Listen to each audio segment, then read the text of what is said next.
Hello friends, हम UPSC के 2024 वाले प्रीलिम्स पेपर को सोल्व कर रहे हैं। उसका हम 61 क्वेश्चन देखते हैं सेट ए का। डॉक्टर राजेंद्र प्रसाद के कार्यभार संभालने से पहले संविधान सभा के अस्थायी सभापति कौन थे, है ना। अस्थायी सभापति कौन थे?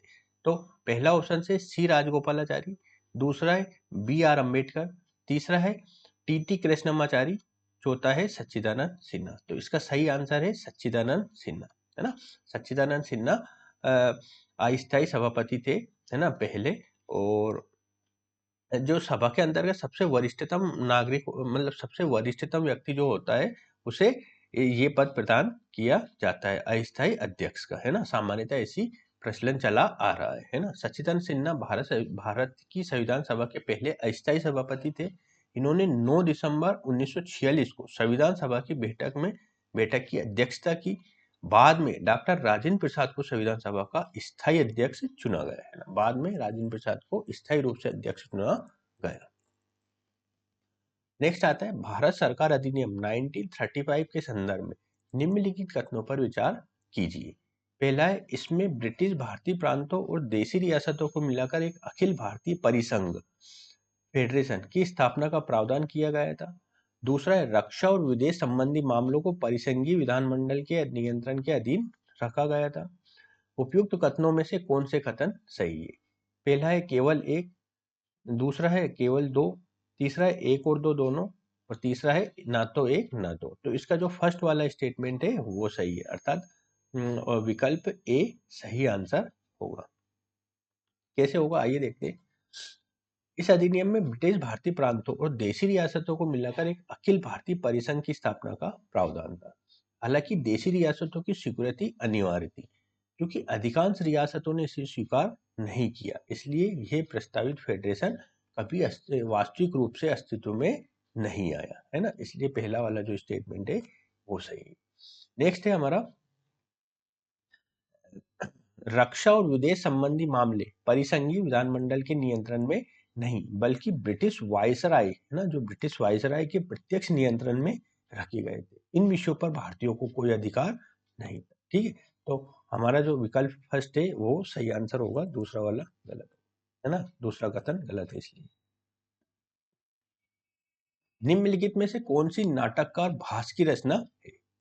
विकल्प ए है काव्य अलंकार, विकल्प बी है नाट्य शास्त्र, विकल्प सी है मध्यम व्यायाम, और चौथा है विकल्प डी महाभाष्य। तो इसका सही आंसर है मध्य व्यायाम योग, है ना। मध्यम व्यायाम योग, है ना। ये नाटककार भास की रचना है ना। ये इसका इनका जो है प्रसिद्ध नाटक है। क्या नाम है नाटक का?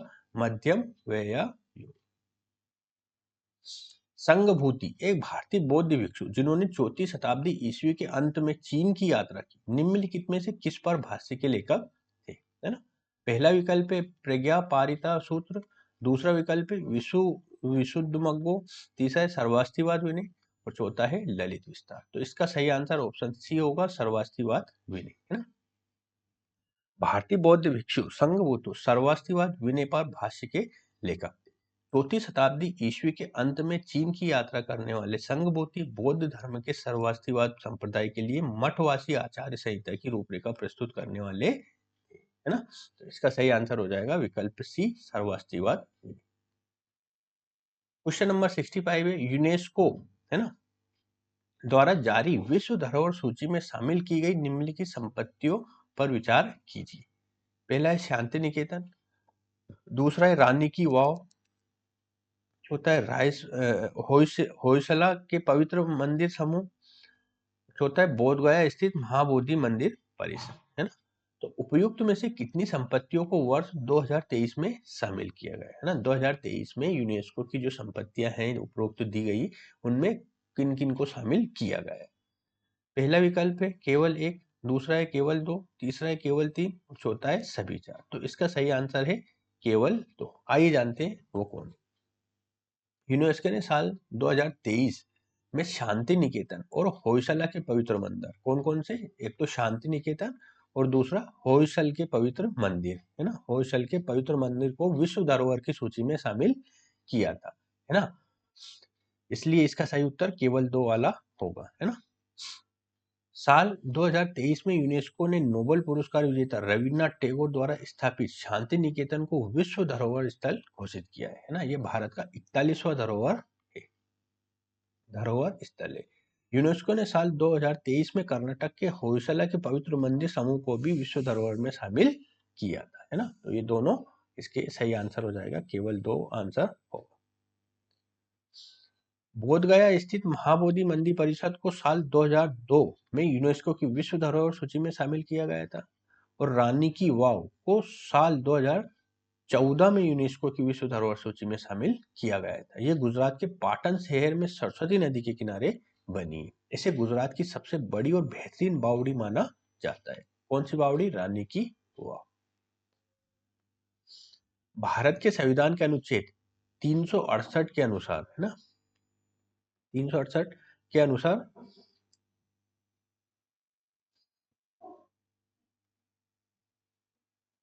संसद निम्नलिखित में से किनके द्वारा संविधान के किसी उपबंध को संशोधित कर सकेगी? पहला है परिवर्धन, दूसरा है परिवर्तन, तीसरा है निरसन। नीचे दिए गए कूट का प्रयोग करके सही उत्तर चुनिए।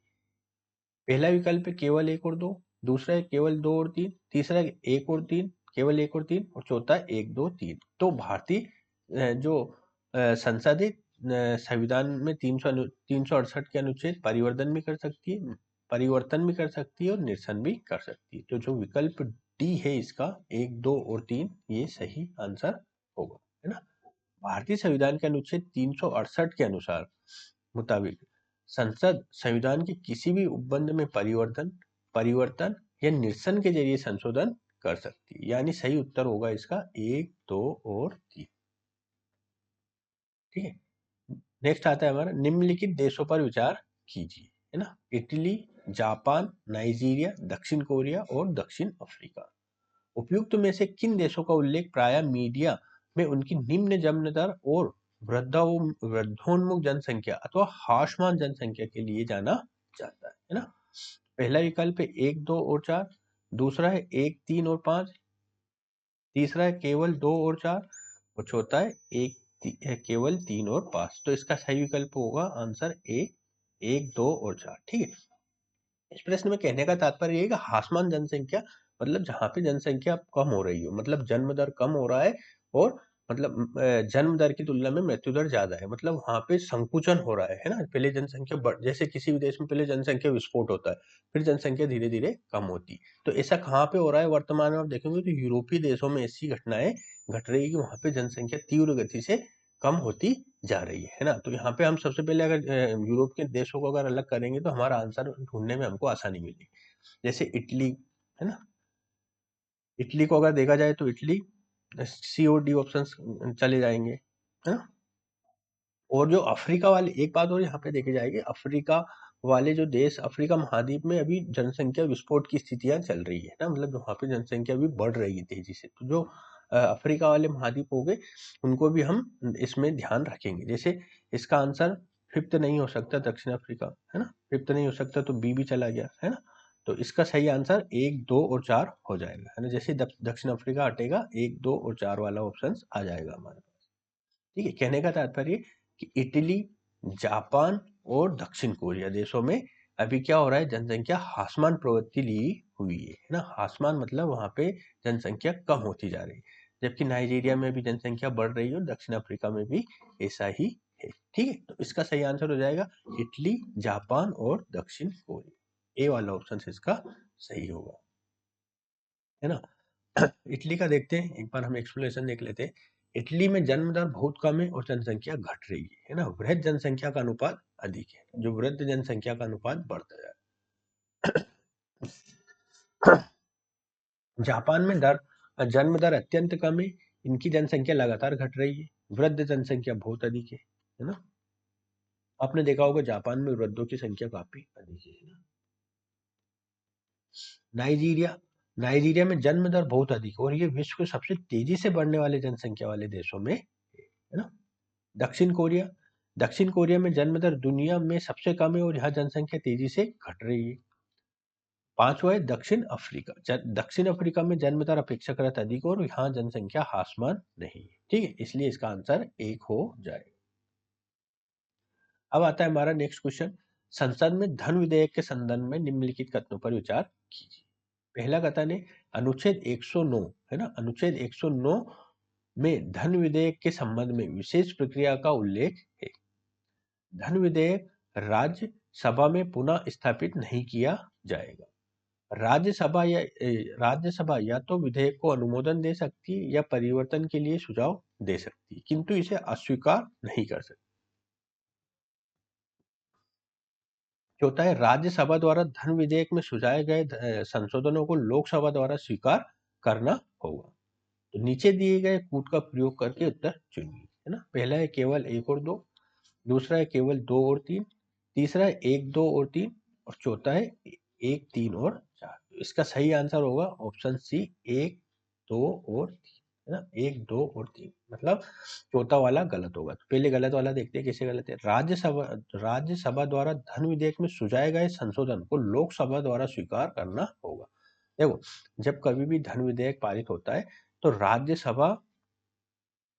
राज्यसभा उस पर केवल अपनी अनुशंसा मतलब अपनी सिफारिशें प्रस्तुत कर सकती है ना, केवल सिफारिशें प्रस्तुत कर सकती है ना? ये सिफारिशें लोकसभा के लिए कोई बाध्यकारी नहीं होती है ना, बाध्यकारी नहीं होती है ना। कोई भी अगर ये संशोधन बताती है राज्यसभा तो ये लोकसभा के विवेक पर निर्भर करता है कि वो उन सिफारिशों उन सुझावों को माने या नहीं माने, है ना, वो मना कर सकती है ना। तो उस स्थिति में क्या होगा, जैसा लोकसभा ने राज्यसभा में जो विधेयक भेजा था उसी कंडीशन मतलब उन्हीं संशोधन उन्हीं प्रस्तावों के साथ वो पारित माना जाएगा। ठीक है, पहला कथन सही है। अनुच्छेद 109 में धन विधेयक के संबंध में विशेष प्रक्रिया का उल्लेख है। धन विधेयक राज्यसभा में पुनः स्थापित नहीं किया जाएगा। ये एक विशेष बात है कि जो धन विधेयक है केवल लोकसभा में ही प्रस्तुत किया जाता है ना, धन विधेयक को लोकसभा में ही प्रस्तुत किया जाता है और किसकी पूर्व अनुमति से होता है, राष्ट्रपति की पूर्व अनुमति से धन विधेयक को लोकसभा में स्थापित किया जाता है। ठीक, राज्यसभा या तो विधेयक को अनुमोदन दे सकती है या परिवर्तन के लिए सुझाव दे सकती है, किंतु इसे अस्वीकार नहीं कर सकती। जैसा मैंने अभी बताया ये स्टेटमेंट सही हो जाएगा। ठीक है, तो इसका ऑप्शन सी सही होगा, है ना। नेक्स्ट आता है 69 क्वेश्चन, निम्नलिखित में से कौन से भारतीय सशस्त्र सेना की तीनों सेवाओं के समकक्ष रैंक के संदर्भ में सही है ना, मतलब रैंक दिए और उनका ये बताना है कि कौन में सही है। जैसे थल सेना, वायुसेना और नौसेना, है ना। तो ब्रिगेडियर थल सेना का है, वो वायुसेना में एयर कमांडर, नौसेना में कमांडर। थल सेना में मेजर जनरल, वायुसेना में एयर वाइस मार्शल और नौसेना में वाइस एडमिरल। थल सेना में मेजर, वायुसेना में स्क्वाड्रन लीडर, नौसेना में लेफ्टिनेंट कमांडर। थल सेना में लेफ्टिनेंट कर्नल, वायुसेना में ग्रुप कैप्टन और नौसेना में कैप्टन। नीचे दिए गए कूट का प्रयोग कर सही उत्तर चुनिए, है ना। 1 और 4 पहला विकल्प है, दूसरा विकल्प है 1 और 3, तीसरा विकल्प है 2, 3 और 4 और चौथा विकल्प है केवल 3, है ना। तो इसका आइए हम आंसर देखते हैं।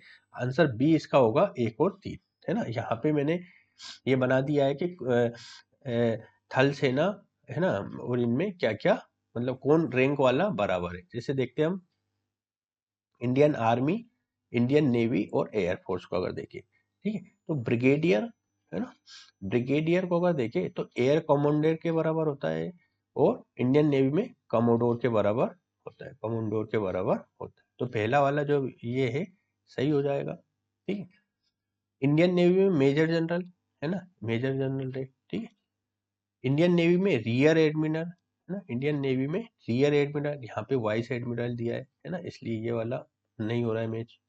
ठीक है, और एयरफोर्स में air vice marshal, air vice marshal वाला ये सही है ना, परंतु लास्ट वाला गलत हो गया, तो ये जोड़ा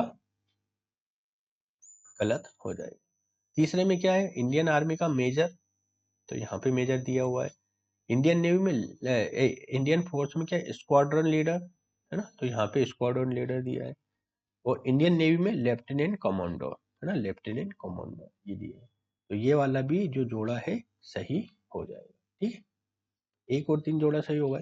अब चौथे में देखेंगे हम थल सेना के अंतर्गत लेफ्टिनेंट कर्नल, है ना, यहाँ पे लेफ्टिनेंट कर्नल दिया गया है। इसके एयरफोर्स में विंग कमांडर होता है ना, एयरफोर्स में विंग कमांडर होता है, जबकि यहाँ पे ग्रुप कैप्टन दिया है, इसलिए गलत हो जाएगा। ठीक है, और इंडियन नेवी में कमांडर दिया है ना, तो यहाँ पे कैप्टन दिया है। ठीक है, तो ये गलत हो जाएगा। ठीक है, तो ये पूरा गलत हो जाएगा। 1 और 3 वाला जो ऑप्शन है केवल ये वाला इसका आंसर हो जाएगा। ठीक है, 69 का बी आंसर हो जाएगा ये। नेक्स्ट आता है पूर्वोत्तर परिषद, एनईसी की स्थापना पूर्वोत्तर परिषद अधिनियम 1971 द्वारा की गई थी, है ना। वर्ष 2002 में एनईसी अधिनियम में संशोधन के बाद परिषद में निम्नलिखित में से किन सदस्यों को शामिल किया गया है ना। पहला है संगठक राज्य का राज्यपाल, दूसरा है संगठक राज्य का मुख्यमंत्री, तीसरा है भारत के राष्ट्रपति द्वारा नाम निर्दिष्ट 3 सदस्य, और चौथा है भारत का गृह मंत्री। नीचे दिए गए कोड का प्रयोग कर सही उत्तर चुनना है ना? केवल 1, 2 और 3, केवल 1, 3 और 4, केवल 2 और 4, और चौथा है 1, 2, 3, 4, है ना। तो इसका सही आंसर है विकल्प ए, 1, 2 और 3, 1, 2 और 3, है ना। मैं ये बताना चाहता हूँ कि जो पूर्वोत्तर परिषद 1971 के तहत स्थापित की गई थी, परंतु जो परिषद होती है उसका जो पदेन सदस्य होता है वो गृह मंत्री होता है ना। तो आप इसमें से गृह मंत्री को हटा सकते हैं, है ना। गृह मंत्री को अगर हटाएंगे तो चौथा वाला विकल्प वैसे ही समाप्त हो जाएगा। इसका आंसर हो जाएगा 1, 2 और 3।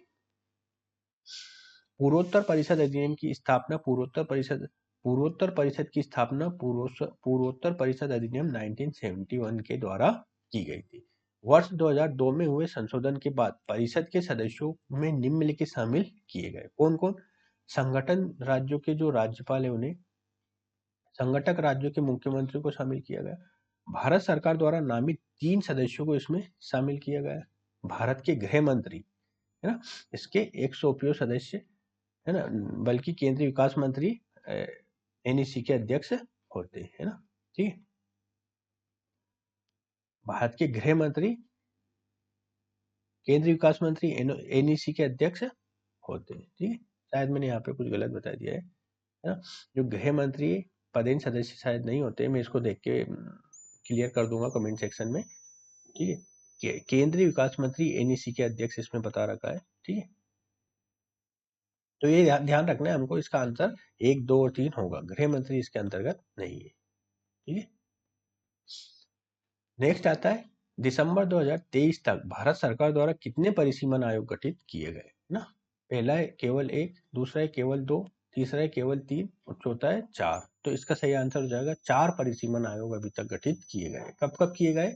पहला किया गया था 1952 में, ठीक है, दूसरा किया गया था 1963 में, तीसरा किया गया था 1973 में, और चौथा किया था 2002 में। तो अभी तक 4 परिसीमन आयोग गठित किए गए। संविधान में 71वां संविधान संशोधन अधिनियम 1992, है ना, कौन सा? 1992 में जो संविधान संशोधन हुआ था उसके बारे में पूछा जा रहा है। किस भाषा को शामिल करने में संविधान की 8वीं अनुसूची में संशोधन किया गया था, है ना। मतलब 71वें संविधान संशोधन के तहत कौन कौन सी भाषाएं जोड़ी गई थी, कौन सी सूची में? 8वीं अनुसूची में, है ना। पहला है कोंकणी, दूसरा है मणिपुरी, तीसरा है नेपाली और चौथा है मैथिली। नीचे दिए गए कोड का प्रयोग करके सही उत्तर चुनिए। 1, 2, 3, दूसरा है 1, 2, 4, तीसरा है 1, 3, 4, चौथा है 2, 3, 4। ठीक है, तो मैथिली इसमें नहीं जोड़ी गई थी क्योंकि डोगरी, बोडो, मैथिली और संताली इनको एक साथ जोड़ा गया था, तो आप मैथिली को यहाँ से हटाएंगे तो कोंकणी, मणिपुरी, नेपाली इसका सही आंसर हो जाएगा। अर्थात विकल्प ए इसका सही आंसर होगा, है ना, विकल्प ए,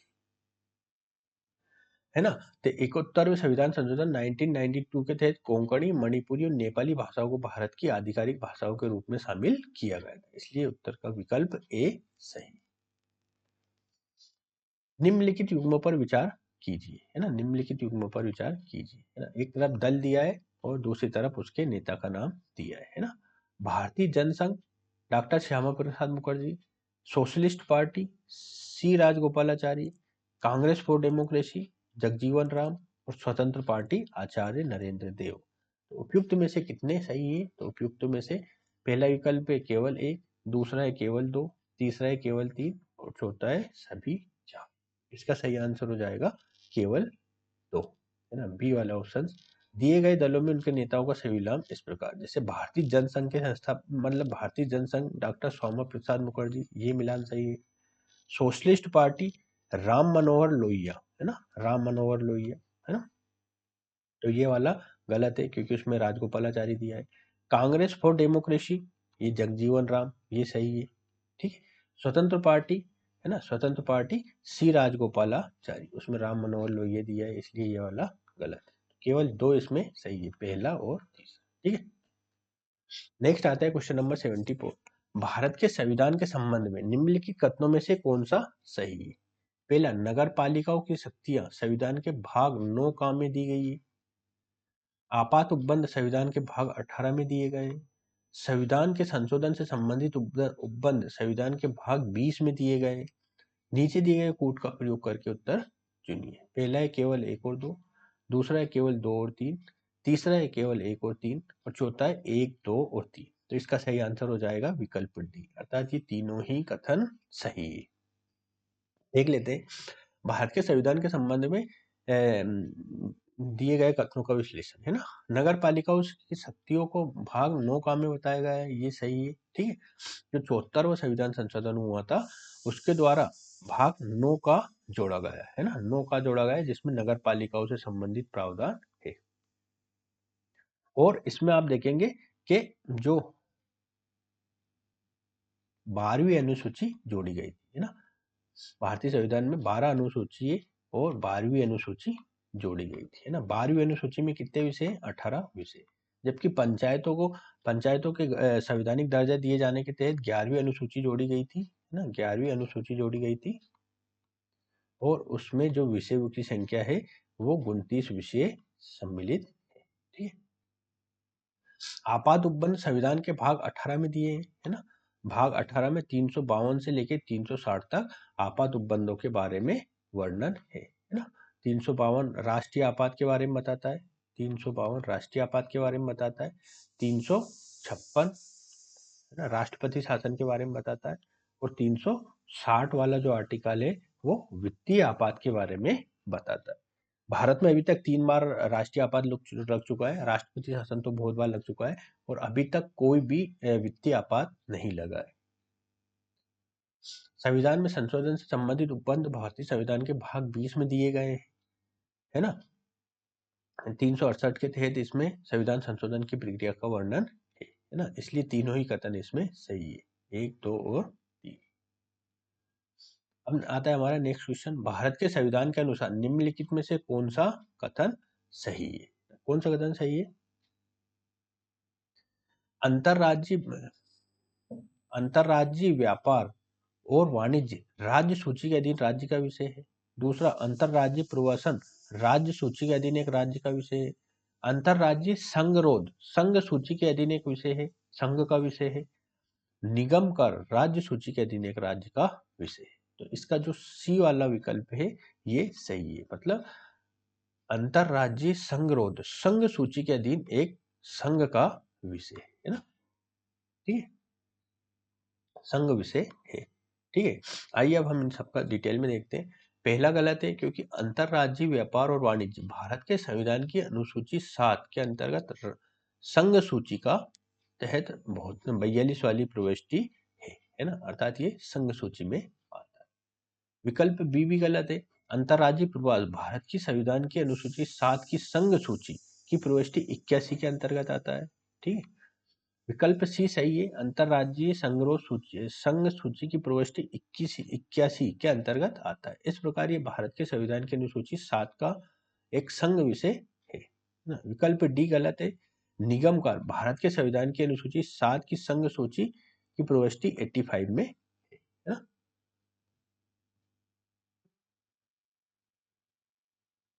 नेक्स्ट आता है, भारत के उच्चतम न्यायालय ने निष्ठा के अधिकार को भारत के संविधान के निम्नलिखित में से किस अनुच्छेद के अंतर्गत रखा है? तो निष्ठा का अधिकार पहला विकल्प है अनुच्छेद 15, दूसरा है अनुच्छेद 16, तीसरा है अनुच्छेद 19, चौथा है अनुच्छेद 21। तो इसका सही आंसर हो जाएगा विकल्प 4 अनुच्छेद 21, है ना। भारत के सर्वोच्च न्यायालय ने निजता के अधिकार को संविधान के अनुच्छेद 21 के तहत रखा है। यह अधिकार जीवन और व्यक्तिगत स्वतंत्रता के अधिकार के अंतर्गत आता है ना। जो अनुच्छेद 21 को है हम अवशिष्ट अधिकार भी कहते हैं, है ना, अवशिष्ट अधिकार भी कहते हैं। अवशिष्ट अधिकार या जीवन का अधिकार भी इसे कहते हैं। इस अधिकार में बहुत सारे अधिकार समाहित किए गए हैं और सुप्रीम कोर्ट ने अपनी टिप्पणियों में भी बहुत सारी चीजों को इसके अंतर्गत रखा है ना। ठीक है, जैसे सोने का अधिकार, है ना, विदेश यात्रा करने का अधिकार, मेडिकल सहायता पाने का अधिकार। ठीक है, ये सारे अधिकार अनुच्छेद 21 के अंतर्गत निहित। नेक्स्ट आता है सैन्य कार्य विभाग के प्रमुख के रूप में चीफ ऑफ डिफेंस स्टाफ के कर्तव्य कौन कौन से हैं। पहला है चीफ ऑफ स्टाफ कमेटी के स्थायी अध्यक्ष। दूसरा है तीनों सेवा प्रधानों सर्विस चीफ पर सैन्य कमान का प्रयोग करना। तीसरा है सभी तीनों सेवाओं, है ना, ट्राई सर्विस के विषयों पर रक्षा मंत्री के प्रधान सैन्य सलाहकार। नीचे दिए गए कूट का प्रयोग कर सही उत्तर चुनिए। पहला है केवल 1, 2 और 3। दूसरा है 1 और 2। तीसरा है 2 और 3 और चौथा है 1 और 3। तो सही इसका आंसर हो जाएगा 1 और 3, है ना। क्योंकि जो सीडीएस होते हैं वो चीफ ऑफ कमिटी के स्थायी अध्यक्ष होते हैं। पहला वाला सही हो जाएगा। तीनों सेना प्रधानों पर सैन्य कमान का प्रयोग करना ये राष्ट्रपति का कार्य, सीडीएस का कार्य नहीं, ये राष्ट्रपति का है। इसलिए ये वाला स्टेटमेंट गलत हो जाएगा। सभी तीनों सेवाओं के विषयों पर रक्षा मंत्री के प्रधान सैन्य सलाहकार, ये भी इसका सही वाला हो जाएगा। ठीक है, चीफ ऑफ डिफेंस स्टाफ के कर्तव्य का विश्लेषण अगर हम देखें तो जो CDS chief of staff committee के स्थायी अध्यक्ष होते हैं, है ना। सीडीएस को तीनों सेवा प्रमुख का कोई सैन्य कमान प्राप्त नहीं है। तीनों सेवा प्रमुख थल सेना, नौसेना और वायुसेना स्वतंत्र रूप से कार्य करते हैं और सीधे रक्षा मंत्री को रिपोर्ट करते हैं। किसको करते हैं? सीधे रक्षा मंत्री को रिपोर्ट करते हैं। सभी तीनों सेवाओं के विषयों पर रक्षा मंत्री के प्रधान सैन्य सलाहकार है। सीडीएस रक्षा मंत्री के प्रमुख सैन्य सलाहकार होते हैं, लेकिन वे व्यक्तिगत रूप से किसी एक सेवा, है ना, के मामले में हस्तक्षेप नहीं करते। उनका मुख्य कार्य त्रिसेवा समन्वय और एकीकृत सैन्य योजना पर ध्यान केंद्रित करना होता है। इसलिए इसका आंसर हो जाएगा केवल 1 और 3। मूलभूत आवश्यकताओं को पूरा करने सहित दूरस्थ क्षेत्रों में स्थानीय जन समुदाय के उत्थान के लिए सेना द्वारा संचालित अभियान या ऑपरेशन को क्या कहा जाता है? पहला विकल्प है ऑपरेशन संकल्प, दूसरा है ऑपरेशन मैत्री, तीसरा है ऑपरेशन सद्भावना और चौथा है ऑपरेशन मदद। तो इसका सही आंसर हो जाएगा ऑपरेशन सद्भावना। ठीक है, ऑपरेशन सद्भावना क्या है? मूलभूत आवश्यकताओं को पूरा करने सहित दूरस्थ क्षेत्रों में स्थानीय जन समुदाय के उत्थान के लिए सेना द्वारा संचालित अभियान को कहा जाता है। ठीक है, ऑपरेशन सद्भावना भारतीय सेना द्वारा संचालित एक पहल है जिसका उद्देश्य दूरस्थ और संवेदनशील क्षेत्रों में रहने वाले समुदायों का उत्थान करना है। इस अभियान के तहत शिक्षा, स्वास्थ्य, बुनियादी ढांचे का विकास और कौशल प्रशिक्षण जैसी सुविधाएं प्रदान की जाती है, विशेष रूप से जम्मू कश्मीर लद्दाख क्षेत्रों में। अन्य ऑपरेशनों को अगर देखें तो ऑपरेशन संकल्प खाड़ी देशों में भारतीय जहाजों की सुरक्षा सुनिश्चित करने के लिए नौसेना द्वारा चलाए जाने वाला अभियान ऑपरेशन संकल्प कहलाता है। ऑपरेशन मैत्री नेपाल में 2015 में भूकंप के बाद भारत सरकार द्वारा चलाया गया मानवीय सहायता अभियान कहलाता है ऑपरेशन मैत्री। ऑपरेशन मदद केरल में 2018 की बाढ़ के दौरान चलाया गया राहत और बचाव अभियान ऑपरेशन मदद कहलाता है।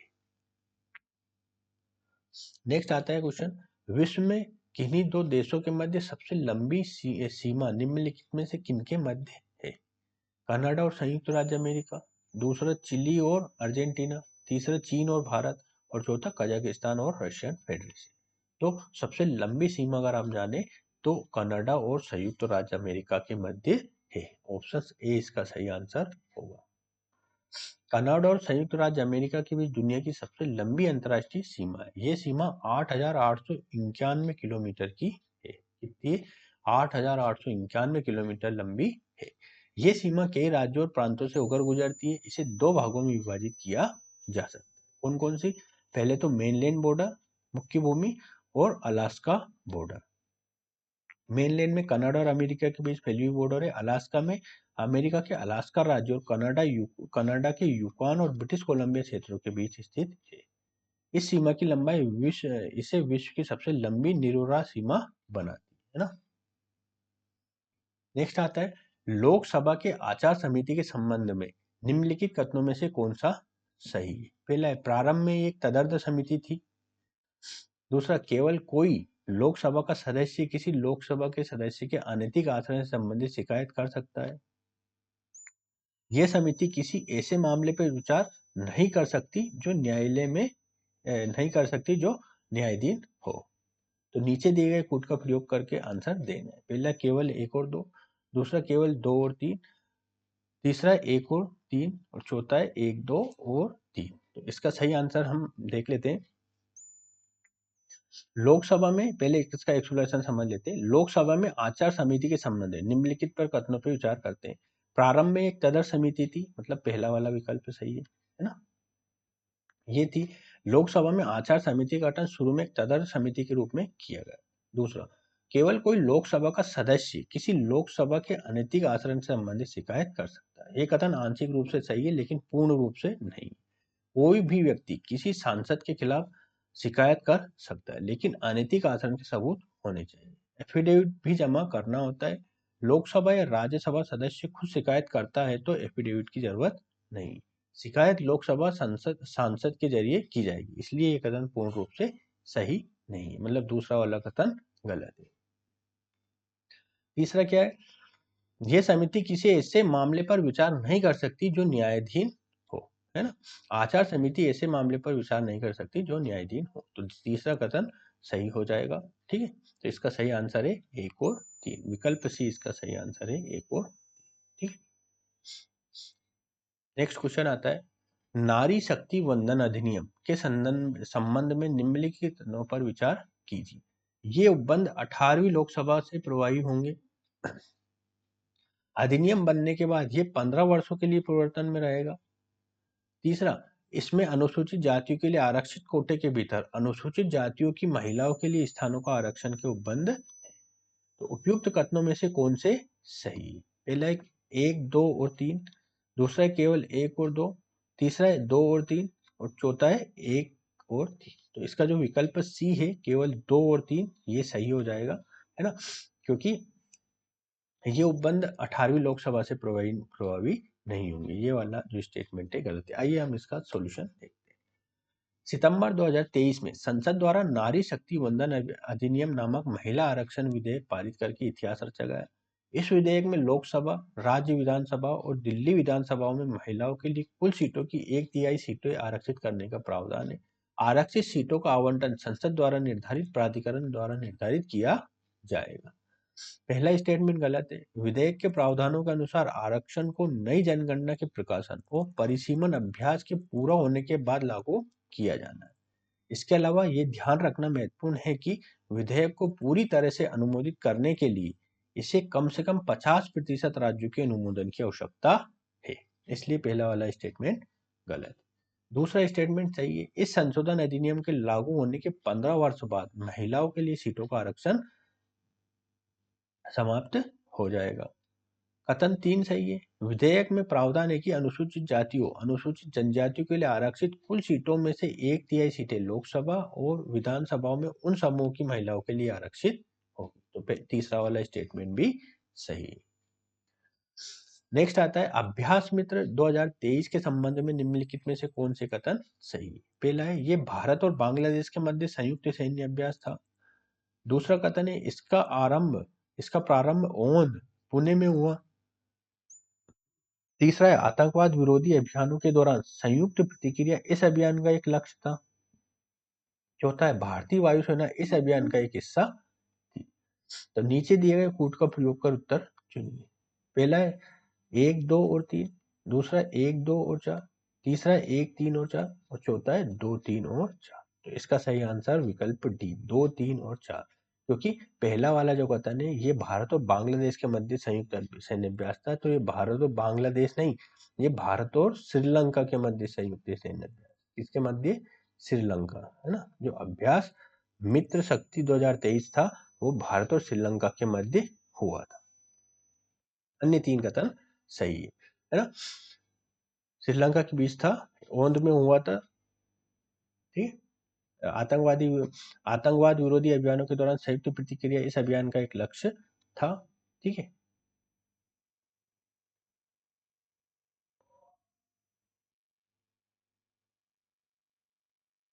नेक्स्ट आता है क्वेश्चन नंबर 83। प्रतिषेध रिट उच्चतम न्यायालय या उच्च न्यायालय द्वारा किसे और किस प्रयोजन से जारी किया गया एक आदेश है। पहला है किसी सरकारी प्रयोजन को उसे किसी विशिष्ट कार्रवाई करने से प्रतिषेध करने के लिए। दूसरा है संसद विधानसभा को मद्य निषेध पर कोई विधि पारित करने के लिए। तीसरा है निचली अदालत को किसी मामले में कार्यवाही जारी रखने या प्रतिषेध करने के लिए। चौथा है सरकार को उसे किसी असंवैधानिक नीति का अनुपालन करने से प्रतिषेध करने के लिए। तो इसका सही आंसर हो जाएगा विकल्प सी, निचली अदालत को किसी मामले में कार्यवाही जारी करने का प्रतिषेध करने के लिए इस रिट का प्रयोग किया जाता है ना। विकल्प सी इसका सही आंसर हो जाएगा, है ना। प्रतिषेध रिट एक न्यायिक आदेश है जो किसी उच्च न्यायालय या सर्वोच्च न्यायालय या उच्च न्यायालय दोनों में से कोई द्वारा किसी निचली अदालत या न्यायाधिकरण को जारी किया जाता है जिसमें उसे किसी विशेष मामले में कार्रवाई रोकने का आदेश दिया जाता है ना। अन्य विकल्पों को अगर देखें तो किसी सरकारी अधिकारी को उसे किसी विशिष्ट कार्रवाई करने से प्रतिषेध करने के लिए परमादेश रिट जारी की जाती है। कौन सी जारी की जाती है? परमादेश रिट जारी की जाती है। संसद या विधानसभा को मद्य निषेध पर कोई विधि पारित करने के लिए अगर देखें तो यह आदेश विधायिका के कार्यों में हस्तक्षेप नहीं करता है क्योंकि यह उनके विधायी कार्यों में हस्तक्षेप करने का अधिकार नहीं रखता है। सरकार को उसे किसी असंवैधानिक नीति का अनुपालन करने से प्रतिषेध करने के लिए यह रिट सरकार के विधायी या नीतिगत कार्यों में हस्तक्षेप नहीं करती जब तक कि स्पष्ट रूप से असंवैधानिक न हो, है ना। तो ये अन्य विकल्प है। नेक्स्ट क्वेश्चन आता है निम्नलिखित कथनों पर विचार कीजिए, है ना। वो राज्य का राज्यपाल है जो उस राज्य के किसी समुदाय को अनुसूचित जनजाति के रूप में मान्यता देता है या घोषित करता है। दूसरा कथन है ये किसी राज्य के अनुसूचित जनजाति के रूप में घोषित किसी समुदाय के लिए यह आवश्यक नहीं है कि वो दूसरे राज्य में भी ऐसा ही हो। तो उपयुक्त कथनों में से कौन सा कथन सही है?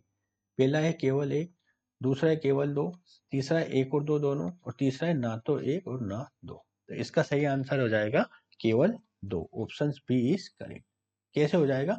क्योंकि ये राज्य का राज्यपाल नहीं होता है, ये राष्ट्रपति जी करते हैं, है ना। राष्ट्रपति किसी समुदाय को अनुसूचित जाति के रूप में मान्यता देते हैं और उसे घोषित करते हैं, है ना। इसलिए ये वाला स्टेटमेंट गलत हो जाएगा और दूसरा वाला स्टेटमेंट सही है। तो क्या है? भारतीय संविधान के अनुच्छेद 342 के अनुसार किसी भी समुदाय को अनुसूचित जनजाति के रूप में मान्यता देने और घोषित करने का अधिकार राष्ट्रपति को होता है, ना कि राज्यपाल के पास। राज्यपाल केवल राष्ट्रपति को सलाह दे सकता है ना। किसी राज्य में अनुसूचित जनजाति के रूप में घोषित किसी समुदाय के लिए आवश्यक नहीं कि दूसरे राज्य में भी ऐसा ही हो। अनुसूचित जनजाति की मान्यता राज्य विशिष्ट होती है ना, राज्य विशिष्ट होती है। एक समुदाय को दूसरे राज्य में अनुसूचित जनजाति के रूप में मान्यता दी जाती है लेकिन दूसरे राज्य में ऐसा नहीं होता, ठीक है। इसलिए इसका सही आंसर विकल्प बी केवल दो होगा, है ना। नेक्स्ट क्वेश्चन आता है हमारा क्वेश्चन नंबर 85। केंद्रीय बजट या यूनियन बजट के संदर्भ में निम्नलिखित कथनों पर विचार कीजिए, है ना। पहला है प्रधानमंत्री की ओर से,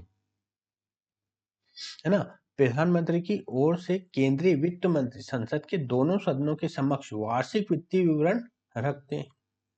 दूसरा है केंद्रीय स्तर पर भारत के राष्ट्रपति की अनुशंसा के बिना अनुदानों की मांग नहीं की जा सकती। उपयुक्त कथनों में से कौन से कथन सही है? पहला है केवल एक, दूसरा है केवल दो, तीसरा है एक और दो दोनों, और तीसरा है ना तो एक और ना दो। तो इसका जो विकल्प बी है इसका सही हो जाएगा क्योंकि प्रधानमंत्री की ओर से नहीं, राष्ट्रपति की ओर से केंद्रीय वित्त मंत्री किसकी तरफ से? राष्ट्रपति की ओर से। राष्ट्रपति की ओर से केंद्रीय वित्त मंत्री संसद के दोनों सदनों के समक्ष वार्षिक वित्तीय विवरण रखते हैं, इसलिए ये स्टेटमेंट गलत है ना। और केंद्रीय स्तर पर भारत के राष्ट्रपति की अनुशंसा के बिना अनुदानों की मांग नहीं की जा सकती, ये वाला स्टेटमेंट सही है ना। संविधान के अनुच्छेद 112 में लिखा गया है या कहा गया है कि भारत के राष्ट्रपति प्रत्येक वित्तीय वर्ष के संबंध में संसद के दोनों सदनों के समक्ष वार्षिक वित्तीय विवरण प्रस्तुत करेंगे, इसलिए वित्त मंत्री राष्ट्रपति की ओर से संसद में बजट प्रस्तुत करते हैं। अनुच्छेद 113 में कहा गया है कि राष्ट्रपति की सिफारिशों के बिना अनुदान की कोई भी मांग नहीं की जाए, इसलिए दूसरा वाला स्टेटमेंट सही है। निम्नलिखित में से कौन द इंडिया वे है ना, द इंडियन वे और वाई भारत मैटर्स है ना, वाई भारत मैटर्स पुस्तक के लेखक है? पहला है भूपेंद्र यादव है ना, दूसरा है नलिन मेहता, तीसरा है शशि थरूर और चौथा है सुब्रमण्यम जयशंकर। तो इसका सही आंसर है सुब्रमण्यम जय शंकर, विकल्प डी इसका सही आंसर है ना। The India way and why Bharat matters के जो लेखक है पुस्तकों के, वो सुब्रमण्यम जयशंकर है। ठीक है। द इंडिया वे 2020 में आई थी, स्ट्रेटेजी ऑन अनसर्टेन वर्ड के लिए, और वाई भारत मैटर 2024 में।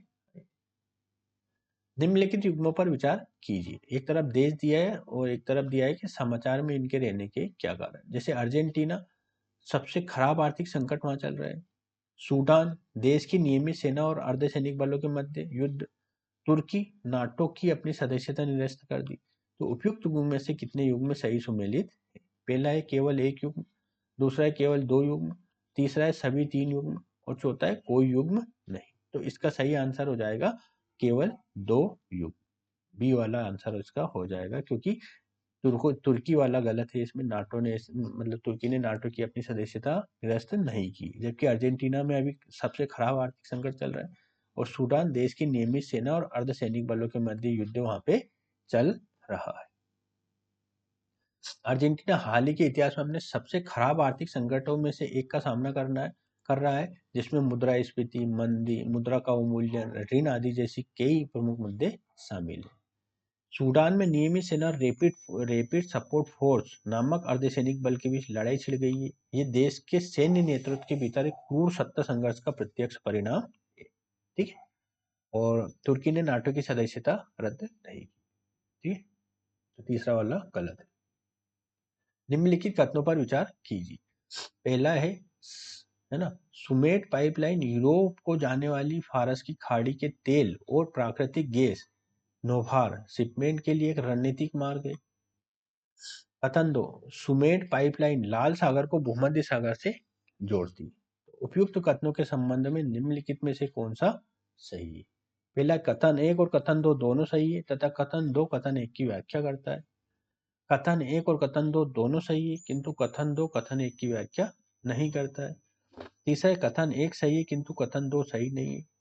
तीसरा है कथन 1 सही नहीं है, और चौथा है किंतु कथन 2 सही है। तो इसका सही आंसर हो जाएगा विकल्प ए, कथन 1 और कथन 2 दोनों सही है, किंतु कथन 2 कथन 1 की व्याख्या करता है।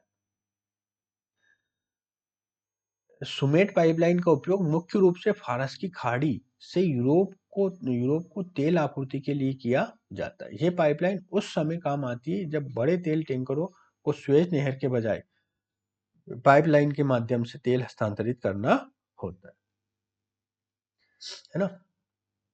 दूसरा, सुमेट पाइपलाइन लाल सागर को भूमध्य सागर से जोड़ती है, ये कथन भी सही है, क्योंकि ये पाइपलाइन मिस्र में स्थित है और अयन सोखना, लाल सागर और सिकंदरिया भूमध्य सागर तक फैली हुई। ये सुएज नहर के विकल्प के रूप में भी कार्य करती है। ठीक है। और जो कथन 2 है, कथन 1 का सही रूप से वो वर्णन भी कर रहा है ना। ये देखिए आप, ये सुमेट पाइपलाइन। ठीक है। नेक्स्ट आता है, निम्नलिखित पर विचार कीजिए। लाल सागर में किसी भी रूप में बहुत कम वर्षण होता है। लाल सागर में नदियों से जल का प्रवेश नहीं होता है। तो उपयुक्त कथनों में से कौन से सही है? पहला है केवल एक, दूसरा है केवल दो, तीसरा है एक और दो दोनों, और तीसरा ना तो एक ना दो। तो इसका सही आंसर हो जाएगा विकल्प सी, एक और दो दोनों, है ना। लाल सागर में किसी भी रूप में बहुत कम वर्षण होता है, ये वाला स्टेटमेंट सही है। लाल सागर में नदियों से जल का प्रवेश नहीं होता है, ये वाला स्टेटमेंट भी सही है ना। ये रेड सी है, ठीक है, एक तरफ इसकी तरफ मेडिटेरियन सी भी है, ठीक है। लाल सागर लाल सागर का जो क्षेत्र है शुष्क जलवायु वाला है, इसलिए यहाँ बहुत कम वर्षा होती है, ठीक है। लाल सागर में कोई बड़ी नदी नहीं गिरती है जिससे इसमें मीठे पानी का प्रवेश हो, है ना। तो इसलिए इसका सही आंसर दोनों हो जाएगा, एक और दो दोनों। लाल सागर, कुछ अतिरिक्त जानकारी हम देखें। लाल सागर एक अंतर्देशीय समुद्र है जो अफ्रीका और एशिया के बीच स्थित है। ये दुनिया के सबसे गर्म और सबसे खारे समुद्रों में से एक है। लाल सागर अपनी समृद्ध जैव विविधता के लिए जाना जाता है, जिसमें प्रवाल भित्ति और विभिन्न प्रकार की समुद्र प्रजातियां शामिल। पर्यावरण संरक्षण एजेंसी ईपीए के अनुसार निम्नलिखित में से कौन सा सल्फर डाइऑक्साइड उत्सर्जनों का सबसे बड़ा स्रोत है? पहला है जीवाश्म ईंधनों का उपयोग करने वाले रेल इंजन, लोकोमोटिव। दूसरा, जीवाश्म ईंधनों का उपयोग करने वाले जहाज। तीसरा है अयस्कों से धातुओं का निष्कर्षण। चौथा है जीवाश्म ईंधनों का उपयोग करने वाले विद्युत संयंत्र। तो इसका सही आंसर है डी, जीवाश्म ईंधनों का उपयोग करने वाले विद्युत संयंत्र, ठीक है। इसका डी आंसर हो जाएगा, जीवाश्म ईंधनों का उपयोग करने वाले विद्युत संयंत्र। पर्यावरण संरक्षण एजेंसी के अनुसार सल्फर डाइऑक्साइड का सबसे बड़ा स्रोत जीवाश्म ईंधनों का उपयोग करने वाले विद्युत संयंत्र है। जीवाश्म ईंधनों का उपयोग करने वाले विद्युत संयंत्रों में कोयला, तेल और प्राकृतिक गैस जैसे जीवाश्म ईंधनों का दहन होता है। इन ईंधनों में सल्फर होता है जो दहन के दौरान सल्फर डाइऑक्साइड को परिवर्तित हो जाता है। सल्फर डाइऑक्साइड एक वायु प्रदूषक है जो श्वसन संबंधी समस्याओं, अम्ल वर्षा और अन्य पर्यावरणीय समस्याओं का कारण बन सकता है। जीवाश्म ईंधनों का उपयोग करने वाले रेल इंजन, जहाज, अयस्कों से धातुओं का निष्कर्षण भी सल्फर डाइऑक्साइड का उत्सर्जन का स्रोत है, लेकिन वे विद्युत संयंत्रों की तुलना में कम मात्रा में उत्सर्जन करते हैं। पर्यावरण संरक्षण एजेंसी संयुक्त राज्य अमेरिका के लिए एक सरकारी एजेंसी जो मानव स्वास्थ्य और पर्यावरण की रक्षा के लिए जिम्मेदार, ठीक है। नेक्स्ट आता है निम्नलिखित कथनों पर विचार कीजिए। पहला कथन है साहेल क्षेत्र में अस्थिरता और बिगड़ती सुरक्षा स्थिति विद्यमान है। दूसरा कथन है हाल ही में साहेल क्षेत्र में कई देशों में सैन्य कब्जा या तख्तापलट हुआ है ना। तो उपयुक्त कथनों के संबंध में निम्नलिखित में से कौन से सही है? पहला है कथन एक और कथन दो दोनों सही है तथा कथन दो कथन एक की व्याख्या करता है। कथन एक और कथन दो दोनों सही है तथा कथन दो कथन एक की व्याख्या नहीं करता है। तीसरा है कथन एक सही है किंतु कथन दो सही नहीं है। चौथा है कथन एक सही नहीं है किंतु कथन दो सही है। तो इसका सही आंसर हो जाएगा विकल्प ए, है ना। कथन एक और कथन दो दोनों सही है तथा कथन दो कथन एक की व्याख्या करता है। साहिल क्षेत्र, साहिल क्षेत्र जो उत्तरी अफ्रीका के सहारा रेगिस्तान और उष्णकटिबंधीय सवाना के बीच स्थित है, लंबे समय से आतंकवाद और सशस्त्र विद्रोह, जाति संघर्ष और जलवायु परिवर्तन से प्रभावित रहा है, ठीक है। हाल के वर्षों में माली, गिनी, बुर्किना फासो, नाइजर में सैन्य तख्तापलट हुआ है जिससे इस क्षेत्र की राजनीतिक अस्थिरता और बढ़ गई है ना। तथा कथन दो कथन एक की व्याख्या भी करता है। साहेल क्षेत्र की अस्थिरता का एक प्रमुख कारण हालिया सैन्य तख्तापलट भी है क्योंकि इससे आतंकवादी गुटों को अधिक अवसर मिलते हैं और वे सरकारी प्रशासन को कमजोर होता है। इससे क्या होता है, सरकारी प्रशासन कमजोर होता है, इसलिए कथन दो कथन एक की व्याख्या भी कर रहा है। नेक्स्ट क्वेश्चन आता है निम्नलिखित कथनों पर विचार कीजिए। पहला कथन है भारत संयुक्त राज्य अमेरिका से सेब आयात नहीं करता है। दूसरा कथन है भारत में विधि के अनुसार सक्षम प्राधिकारी के अनुमोदन के बिना आनुवांशिक रूप से रूपांतरित खाद्य फूड क्या आयात पर प्रतिबंध है। उपयुक्त कथनों के संबंध में निम्नलिखित में से कौन सा सही? पहला है कथन एक और कथन दो दोनों सही तथा कथन दो कथन एक की व्याख्या करता है। दूसरा है कथन एक और कथन दो दोनों सही किंतु कथन दो कथन एक की व्याख्या नहीं करता है। तीसरा है कथन एक सही कथन दो गलत। और दूसरा चौथा है कथन एक सही नहीं किंतु कथन दो सही। तो इसका सही आंसर हो जाएगा विकल्प डी, कथन एक सही नहीं है किंतु कथन दो सही है ना। भारत ने 2023 में अमेरिका के सेब पर टैरिफ लगाया था लेकिन ये पूरी तरह से प्रतिबंधित नहीं था। मतलब कहने का तात्पर्य है कि संयुक्त राज्य अमेरिका से भारत सेब अभी भी आयात करता है। पहला वाला स्टेटमेंट गलत हो जाएगा। जबकि दूसरा क्या था, भारत में आनुवांशिक रूप से परिवर्तित है ना जेनेटिकली मॉडिफाइड खाद्य पदार्थों के आयात और बिक्री के लिए भारतीय खाद्य सुरक्षा और मानक प्राधिकरण एफ एस एस आई है ना food security and standard authority of India से अनुमति लेना अनिवार्य है। तो दूसरा वाला स्टेटमेंट सही हो जाएगा। ठीक। नेक्स्ट क्वेश्चन आता है लोकसभा के अध्यक्ष के संदर्भ में निम्नलिखित कथनों पर विचार कीजिए। पहला क्या है जब लोकसभा के अध्यक्ष को हटाने का कोई संकल्प विचाराधीन है तब वो पीठासीन नहीं होगा। दूसरा उसे बोलने का अधिकार नहीं होगा। तीसरा वो संकल्प पर प्रथमता मत देने का हक या की हकदार नहीं होगा या होगी। ठीक है तो उपयुक्त कथनों में से कौन सा सही ये बताना है। पहला है केवल एक, दूसरा है एक और दो, तीसरा है केवल दो और तीन और चौथा है एक दो और तीन। तो इसका सही आंसर हो जाएगा विकल्प ए केवल ए है ना। मतलब अगर जब कभी भी लोकसभा अध्यक्ष को हटाने की बात आएगी तो पहली बात तो पीठासीन अधिकारी नहीं होगा। ठीक है परंतु उसे बोलने का अधिकार होगा है ना उसे बोलने का अधिकार होगा और वो प्रथमतया मत देने का अधिकार भी हो जाएगा है ना मत देने का अधिकार भी हो जाएगा। परंतु अगर कोई निर्णायक मत की स्थिति आती है तो वो निर्णायक मत नहीं दे पाएगा क्योंकि वो पीठासीन अधिकारी नहीं है। जब जो पीठासीन रहेगा वो निर्णायक मत दे पाएगा। ठीक है इसका ये आंसर होगा। तो इसका सही आंसर हो जाएगा केवल एक। ठीक है नेक्स्ट क्वेश्चन आता है हमारा भारतीय संसद के संदर्भ में निम्नलिखित कथनों पर विचार कीजिए। लोकसभा में लंबित कोई विधेयक उसके विघटन हो जाने पर व्यवगत हो जाता है। दूसरा है लोकसभा द्वारा पारित और राज्यसभा में लंबित कोई विधेयक लोकसभा के विघटन हो जाने से व्यवगत हो जाता है। तीसरा है कोई विधेयक जिसके संबंध में भारत के राष्ट्रपति ने सदनों की संयुक्त बैठक आहूत करने के लिए अपने आशय से सूचना दी लोकसभा का विघटन हो जाने पर व्यवगत हो जाता है। ठीक है तो उपयुक्त कथनों में से कौन से सही है। विकल्प ए है केवल एक, विकल्प बी है एक और दो, विकल्प सी है दो और तीन और विकल्प डी है केवल तीन। तो इसका सही आंसर हो जाएगा बी एक और दो। जो तीसरा वाला स्टेटमेंट है ये गलत है। क्यों गलत है कि कोई विधेयक जिसके संबंध में भारत के राष्ट्रपति ने सदनों की संयुक्त बैठक आहूत करने के आशय से सूचना दी लोकसभा का विघटन हो जाने पर भी वो व्यवगत नहीं होता है ना। अगर लोकसभा विघटन भी हो गया परंतु फिर भी वो विधेयक व्यवगत नहीं होगा क्योंकि संयुक्त बैठक का आह्वान कर दिया गया था है ना इसलिए ये गलत है जबकि पहला और दूसरा स्टेटमेंट सही है। नेक्स्ट हमारा आता है क्वेश्चन नंबर 95 भारत के संसद के संदर्भ में निम्नलिखित कथनों पर विचार कीजिए। भारत के राष्ट्रपति द्वारा किसी सदन के सत्रावसान के लिए मंत्री परिषद के परामर्श की आवश्यकता नहीं है। दूसरा सदन का सत्रावसान सामान्यतः सदन के अनिश्चित काल के लिए स्थगित होने के पश्चात किया जाता है किंतु भारत के राष्ट्रपति द्वारा उसे सदन का सत्रावसान करने पर कोई वर्जन नहीं है जो सत्र में है। लोकसभा का विघटन भारत के राष्ट्रपति द्वारा असाधारण परिस्थितियों को छोड़कर मंत्री परिषद के परामर्श से किया जाता है। तो उपयुक्त कथनों में से कौन सा कथन सही है। ए वाला है केवल एक, बी विकल्प है एक और दो, सी विकल्प है दो और तीन और डी विकल्प है केवल तीन। तो इसका सही आंसर है दो और तीन। पहला वाला स्टेटमेंट गलत है। भारत के राष्ट्रपति द्वारा किसी सदन के सत्रावसान के लिए मंत्री परिषद की परामर्श की आवश्यकता नहीं है जबकि ऐसा है ना।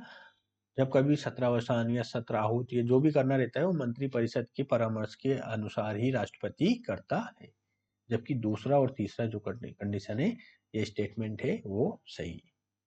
ठीक नेक्स्ट क्वेश्चन हमारा आता है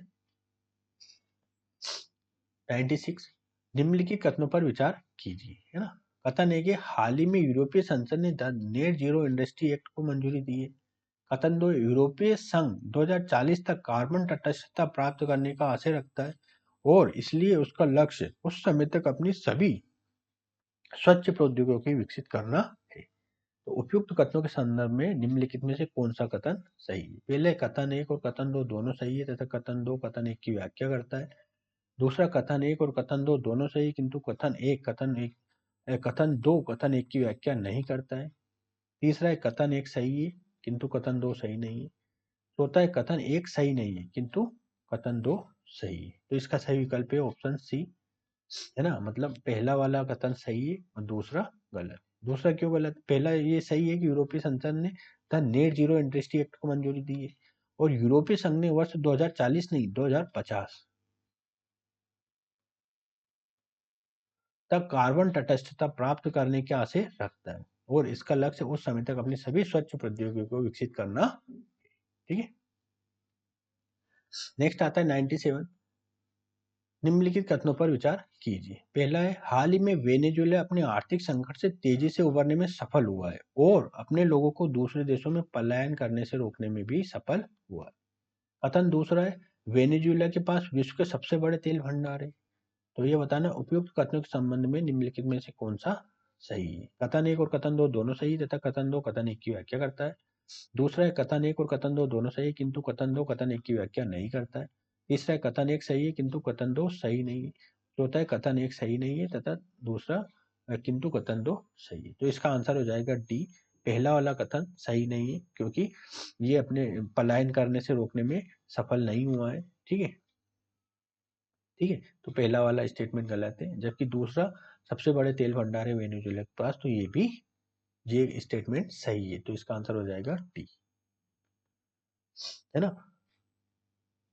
पहला अगर हम देखें तो वेनेजुएला में चल रहे सामाजिक आर्थिक और राजनीतिक संकट में अत्यधिक मुद्रास्फीति, बढ़ती भूखमरी, बीमारी, अपराध और मृत्यु दर शामिल है। इसके परिणाम स्वरूप देश देश में बड़े पैमाने पर पलायन हुआ है। माना जाता है कि ये स्थिति वेनेजुएला के इतिहास में अब तक का सबसे बड़ा खराब आर्थिक संकट है। राष्ट्रीय जीवन यापन की स्थिति सर्वेक्षण के अनुसार 2021 में 94.5 आबादी आय के आधार पर गरीबी में जी रही थी। इसमें से 76.6% लोग अत्यधिक गरीबी में जी रहे थे।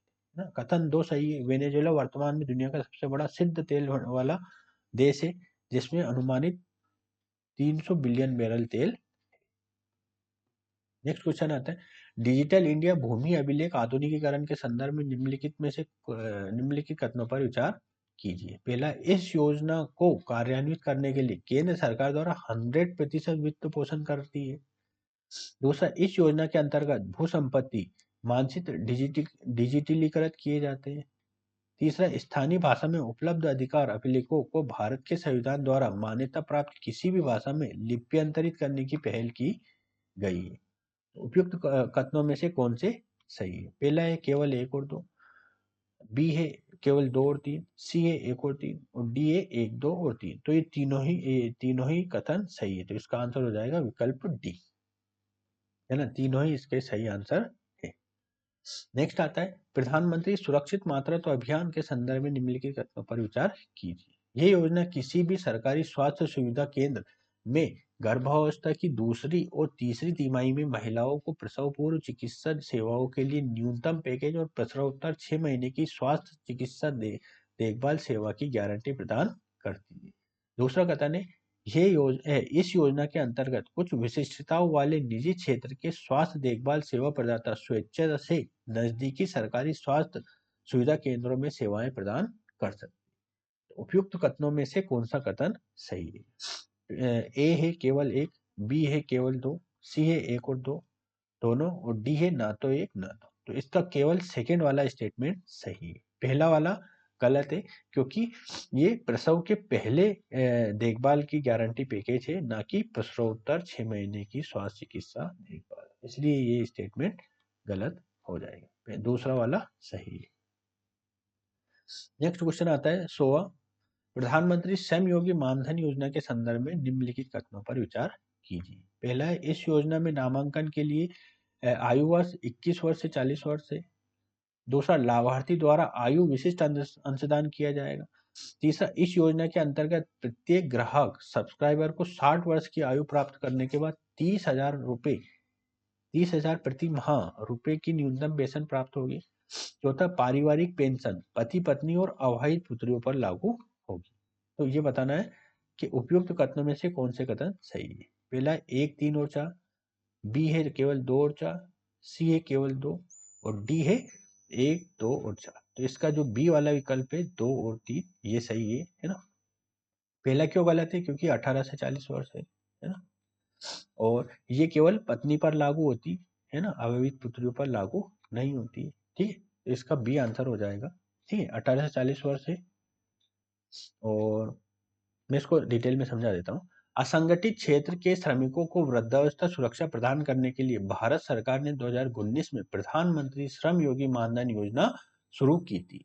भारतीय जीवन बीमा निगम इस योजना का कोष प्रबंधक है। ये एक स्वैच्छिक एवं सह अंशदायी पेंशन योजना है। कथन एक गलत है। 18 से 40 वर्ष की आयु के वे श्रमिक जिनकी मासिक आय 15,000 रुपए या उससे कम है, इस योजना में शामिल हो सकते हैं। कथन दो सही है। इस योजना के तहत मासिक अंशदान का 50% लाभार्थी द्वारा देय होता है, जो प्रवेश आयु के आधार पर 55 रुपए से 200 रुपए के बीच होता है, और केंद्र सरकार द्वारा समान समान मिलान अंशदान का भुगतान किया जाता है। कथन तीन सही है। इस योजना का उद्देश्य असंगठित क्षेत्र के श्रमिकों को 60 वर्ष की आयु प्राप्त करने के बाद 30,000 रुपए मासिक पेंशन प्रदान करना है। कथन चौथा गलत है। यदि लाभार्थी की मृत्यु हो जाती है तो लाभार्थी का जीवन साथी पारिवारिक पेंशन के रूप में 50% प्राप्त करने का अधिकारी होगा, है ना। पारिवारिक पेंशन केवल जीवन साथी के लिए लागू होती है ना। तो इसलिए चौथा वाला स्टेटमेंट गलत है। ठीक, तो यहाँ पे हमने यूपीएससी प्रीलिम्स 2024 जनरल स्टडीज का जो पेपर होता है पहला वाला, उसका पूरा सॉल्यूशन देख लिया है। ठीक है, आप